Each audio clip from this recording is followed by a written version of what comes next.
बालेकिल्ला राहील या महानगरपालिकेवर शिवसेना उद्धव बाळासाहेब ठाकरे या पक्षाचाच भगवा फडकेल ही काळ्या दगडावरची पांढरी रेख आहे.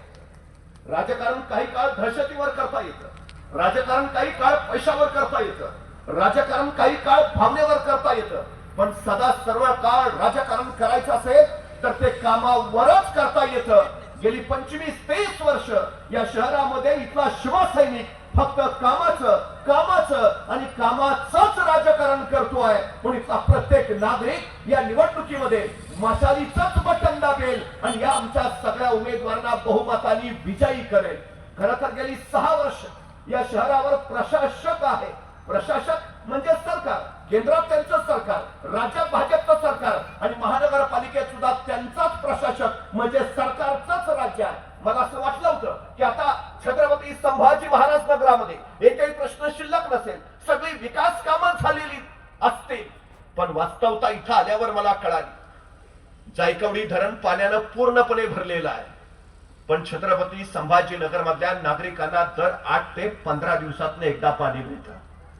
ज्यावेळी शिवसेना महानगरपालिकेत सत्तेत होती किमान 2 दिवसाआड पाणी मिळत होतं. आज परिस्थिती काय आहे? उद्धवजी ठाकरे मुख्यमंत्री होते, 392 कोटींची पाणी योजना या शहरासाठी निर्धारित केली. यांनी ती आणखी वाढवली, 1680 कोटी रुपयापर्यंत गेली, पण प्रत्यक्षात पाणी मिळालं नाही. काम मिळालं यांच्या बगल बच्चांना. फक्त ही पाणी योजना भ्रष्टाचाराचं कुरण झाली. आम्हाला भ्रष्टाचार करणारे नकोत, भ्रष्टाचार मुक्त प्रशासन देणारे हवेत. आम्ही वचन देतो शिवसेना उद्धव बाळासाहेब ठाकरे पक्ष हा भ्रष्टाचार मुक्त प्रशासन देईल आणि इथल्या लोकांना विकासाच्या वाटेने घेऊन जाईल. खरं तर साधा सोपा एक प्रश्न आहे. आज काय परिस्थिती आहे? गुजरातला घेऊन गेले म्हणजे आमच्या पोरांनी काय गुजरातला मजूर म्हणून जायचं आता? 42% पोरं बेरोजगार आहेत, शहराच्या रस्त्यावरनं फिरतायत, त्यांच्या हाताला काम नाही. मनुष्य संपदा अक्षरशः वाया निघाली आहे. परवा एका चौकात एक तरुण मोठमोठ्यानं सांगत होता, हे सरकार बिनकामाचं आहे, हे सरकार विकासाचं काम करतच नाही. बघता बघता पोलिसांनी त्याला पकडलं, सरळ पोलीस चौकीत नेलं. तिथं गेल्यावर त्यानं विचारलं, मला इथं का आणलंय? पोलीस म्हटले, तू सरकारच्या विरोधात बोलतोयस म्हणून तुला इथं आणलंय. तसा तो तरुण म्हटला, अहो मी आपल्या सरकारच्या नाही, मी पाकिस्तान सरकारच्या विरोधात बोलत होतो. पोलीस म्हटले, तू काय आम्हाला वेडा समजतो का? आम्हाला माहित नाही का कुठलं सरकार बिनकामाचं आहे ते? महानगरपालिकेत कामाची माणसं जायला हवी, बिनकामाची माणसं नाही. आश्वासन द्यायची निवडणूक आल्यावर आणि निवडणुकीनंतर पाठ फिरवायची ही यांची सातत्याची भूमिका आहे. 15 लाख खात्यावर जमा करतो म्हणलेले झाले जमा, 2 कोटी रोजगार देतो म्हणलेले दिले रोजगार. पंतप्रधान आवास योजनेत प्रत्येक नागरिकाला घर मिळणार होतं, मिळालं. महागाई कमी करणार होते, कमी झाली. पेट्रोल पंपावर फक्त बोर्ड लावलेत, उज्ज्वला गॅस योजना.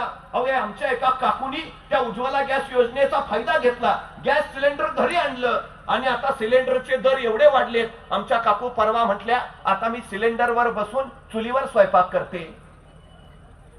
80 कोटी जनतेला मोफत धान्य देतात आणि तुम्ही सांगता 30 करोड लोकांची गरिबी हटवली. अरे गरिबी हटवली तर 80 करोड लोकांना फुकटचं धान्य देतात कसे? ही लाजिरवाणी गोष्ट. अभिमानानं काय सांगता? म्हणजे या देशातल्या 80 कोटी जनतेला स्वतःच्या पोटापुरतं सुद्धा कमावता येत नाही. ही सगळ्यात मोठी इथली विषण्णता आहे, हे आम्ही लक्षात घेतलं पाहिजे.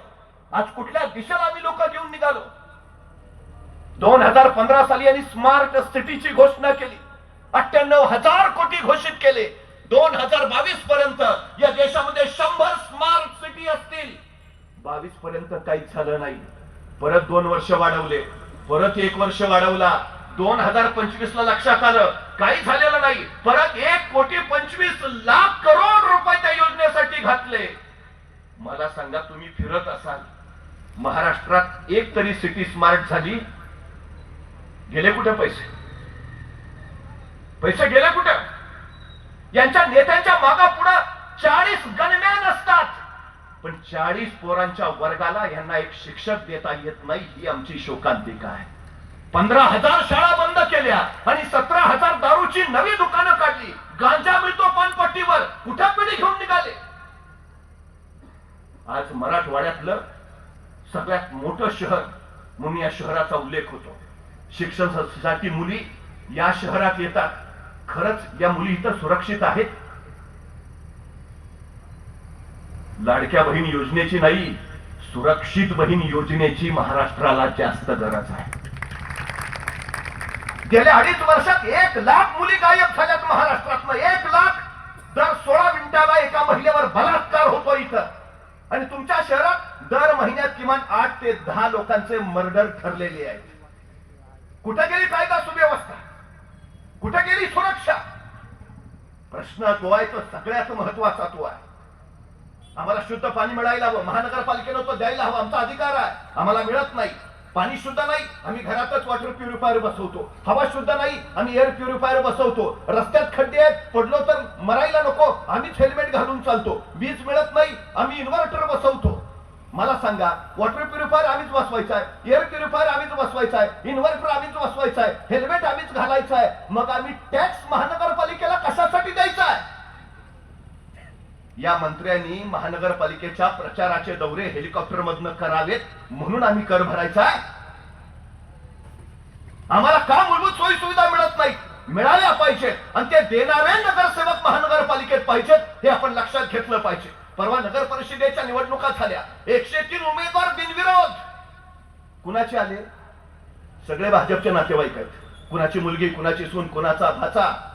मला एक तरी सामाजिक कार्यकर्ता बिनविरोध निवडून आल्याची नोंद दाखवा. 70 लोक महानगरपालिकेत बिनविरोध झाले, 70, सगळे भाजपचे. मला एका प्रश्नाचं उत्तर द्या. जर माणसं बिनविरोधच निवडून येणार असतील तर लोकशाहीला अर्थ काय राहिला? इथल्या नागरिकांच्या मतदानाच्या अधिकाराचं काय? म्हणजे तुम्हाला उद्या निवडून यायला मतदारांची गरजच नाही. म्हणजे पूर्वी हे म्हणत होते 1 नेशन 1 टॅक्स, नंतर आले 1 नेशन 1 पार्टी. काँग्रेस